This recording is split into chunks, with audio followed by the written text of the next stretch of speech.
কোটা সংস্কারে আন্দোলনরত শিক্ষার্থীদের যেন সুপরামর্শ দেয়া হয়, আইনজীবীদের প্রতি আহ্বান প্রধান বিচারপতি ওবায়দুল হাসানের।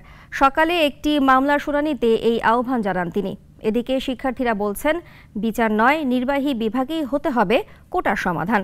এমন দাবিতে অনড় থেকে বিকাল 3:30টায় ফের বাংলা ব্লকেট কর্মসূচিতে নামছেন তারা। বিস্তারিত জানাচ্ছেন জয়ন্ত কর্মকার। কোটা সংস্কার ইস্যুতে কাটছে না জট।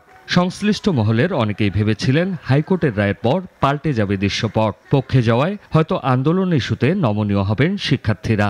তবে এবার আন্দোলনকারীরা সব গ্রেডে কোটা সংস্কারের দাবি করছেন, আর এজন্য রায়ের পরও বাংলা ব্লকেট কর্মসূচি চালিয়ে যাওয়ার ঘোষণা তাদের।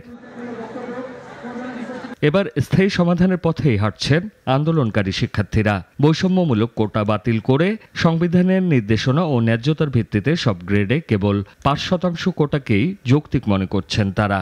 যদি আমরা আন্দোলনটা না করি তাহলে আমাদের পরবর্তীতে আরো সমস্যার সম্মুখীন হবে। এটা না করলে পরবর্তীতে যেই ফলাফলটা হবে সেটা আরো বেশি ভয়ানক হবে। সেই জন্য এই সাময়িক সমস্যাটা। স্থায়ী সমাধানের ক্ষেত্রে নির্বাহী বিভাগের হস্তক্ষেপ চান শিক্ষার্থীরা। এজন্য সংসদে আইন পাশের দাবি তাদের।